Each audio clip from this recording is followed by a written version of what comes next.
السلام علیکم ویورز، کیا حال ہے آپ کے؟ میں ناز آپ کے ساتھ ہوں۔ آج میں آپ کے ساتھ شیئر کروں گی کہ صحابہ اکرام نے کس طرح بآواز بلند قرآن کی تلاوت جو ہے حرم کعبہ میں کی، اور اس کے علاوہ ابو جہل کی دشمنی میں آپ کے ساتھ شیئر کروں گی۔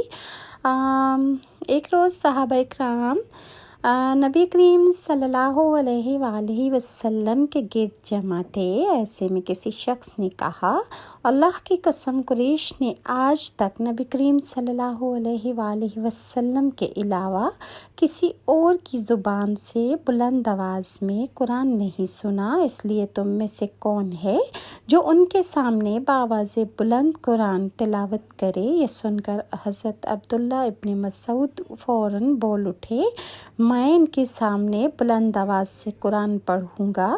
حضرت عبداللہ ابن مسعود کی بات سن کر صحابہ نے کہا، ہمیں قریش کی طرف سے آپ کے بارے میں خطرہ ہے۔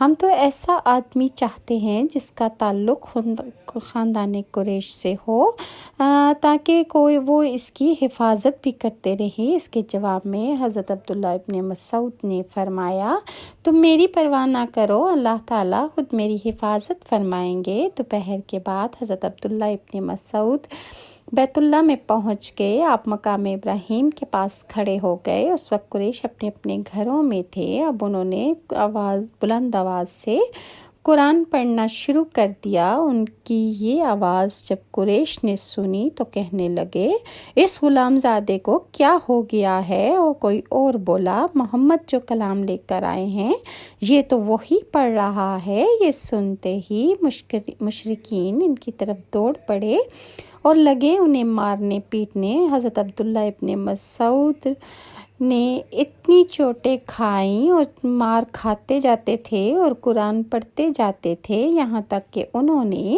سورت کا زیادہ تر حصہ تلاوت کر ڈالا۔ اس کے بعد وہاں سے اپنے ساتھیوں کے پاس آ گئے۔ ان کا چہرہ اس وقت لہو لہان ہو چکا تھا۔ ان کی یہ حالت دیکھ کر مسلمان بول اٹھے، ہمیں تمہاری طرف سے اسی بات کا خطرہ تھا۔ حضرت عبداللہ ابن مسعود نے فرمایا، اللہ کی قسم، اللہ کے دشمنوں کو میں نے اپنے لیے آج سے زیادہ ہلکا اور کمزور کبھی نہیں پایا۔ اگر تم لوگ کہو تو کل پھر ان کے سامنے جا کے قرآن پڑھ سکتا ہوں۔ اس پر مسلمان بولیں، وہ لوگ جس چیز کو ناپسند کرتے ہیں آپ انہیں وہ کافی ہے کہ آپ ان کے سامنے یہ تلاوت نہ کریں، کیونکہ ان کا یہ ظلم و ستم بڑھ رہا ہے۔ ایسے میں ایک دن نبی کریم صلی اللہ علیہ وآلہ وسلم صفا کی پہاڑی پہ موجود تھے۔ ابو جہل آپ کے پاس سے گزرا، اس نے آپ کو دیکھ لیا اور لگا آپ کو گالیاں دینے۔ اس نے آپ کے سر پر مٹی بھی پھینکی۔ عبداللہ بن جدعان کی باندی نے یہ منظر دیکھا۔ پھر ابو جہل آپ کے پاس سے چل کر حرم میں داخل ہوا۔ وہاں مشرکین جمع تھے۔ وہ ان کے سامنے اپنا کارنامہ بیان کرنے لگا۔ اسی وقت آپ کے چچا حضرت حمزہ رضی اللہ عنہ حرم میں داخل ہوئے۔ یہ اس وقت تک مسلمان نہیں ہوئے تھے، تلوار ان کی کمر سے لٹک رہی تھی۔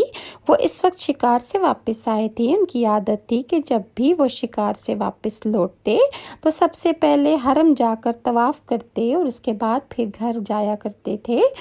حضرت حمزہ رضی اللہ عنہ حرم میں داخل ہونے سے پہلے عبداللہ بن جدعان کی باندی کے پاس سے گزرے۔ اس لونڈی نے یا اس باندی نے جتنا منظر دیکھا تھا اور وہ سارا اس نے حضرت حمزہ کو جا سنایا۔ انہوں نے حضرت حمزہ نے کہا کہ ان کی باندی نے کہا کہ اے حمزہ، کچھ خبر بھی ہے؟ ابھی یہاں ابو حکم یعنی ابو جہل نے تمہارے بھتیجے کے ساتھ کیا سلوک کیا ہے؟ وہ یہاں تشریف فرما تھے۔ ابو جہل نے انہیں دیکھ لیا اور انہیں نقصان پہنچایا، گالیاں دی اور بہت بری طرح ان سے پیش آیا اور ان کے سر پہ مٹی پھینکی اور بے ادبی کی۔ آپ کے بھتیجے نے جواب میں اسے کچھ بھی نہیں کہا۔ ساری بات سن کر حضرت حمزہ نے کہا، تم تم جو کچھ بیان کر رہی ہو کیا یہ تم نے اپنی آنکھوں سے دیکھا ہے؟ اس نے فوراً کہا ہاں میں نے خود دیکھا ہے۔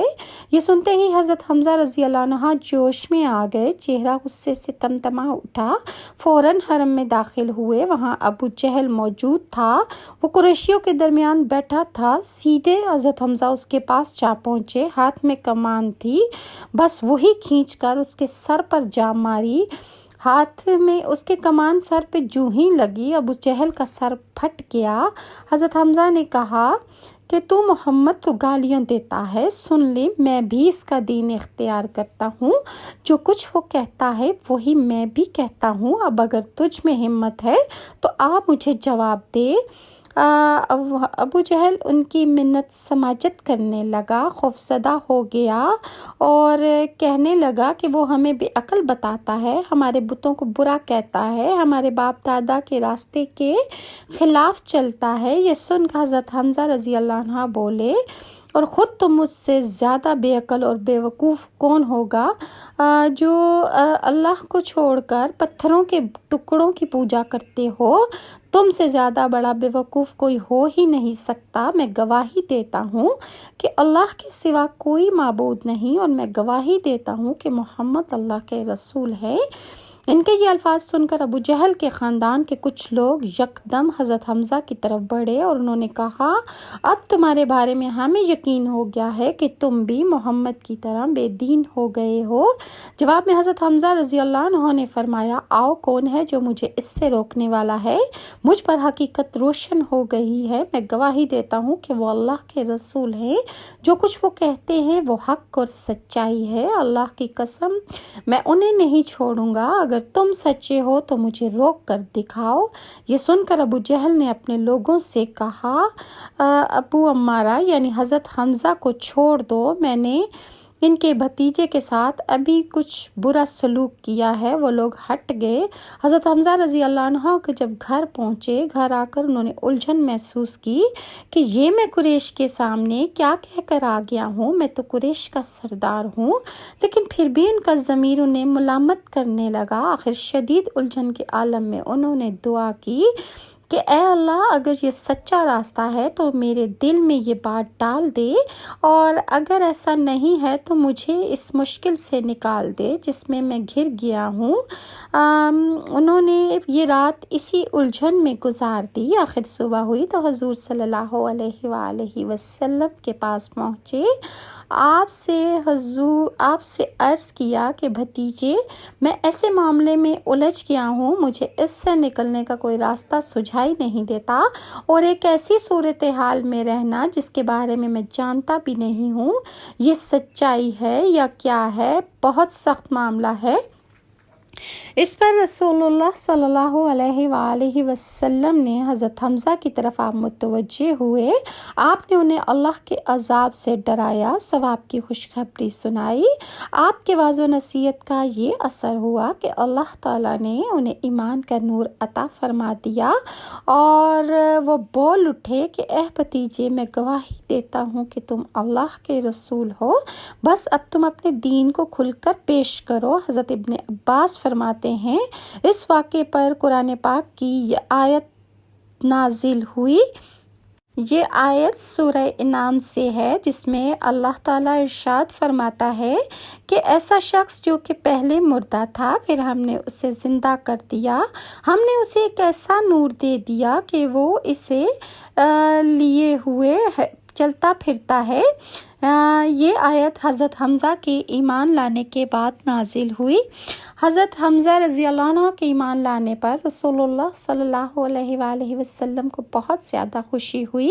اس کی ایک وجہ تو یہ تھی کہ حضرت حمزہ آپ کے سگے چچا تھے، دوسری وجہ یہ تھی کہ وہ قریش میں سب سے زیادہ معزز فرد تھے، اس کے ساتھ ہی وہ قریش کے سب سے زیادہ بہادر، خوددار اور طاقتور انسان تھے، اور اسی بنیاد پر جب قریش نے دیکھا کہ اب رسول اللہ صلی اللہ علیہ وآلہ وسلم کو مزید قوت حاصل ہو گئی ہے تو انہوں نے آپ کو تکالیف پہنچانے کا سلسلہ بند کر دیا، لیکن اب تمام ظلم و ستم اب وہ کمزور مسلمانوں پر ڈھانے لگے۔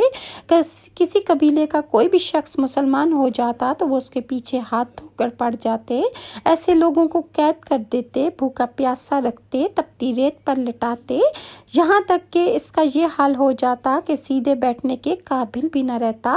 اس ظلم اور زیادتی پر سب سے زیادہ ابو جہل لوگوں کو اکسایا کرتا تھا۔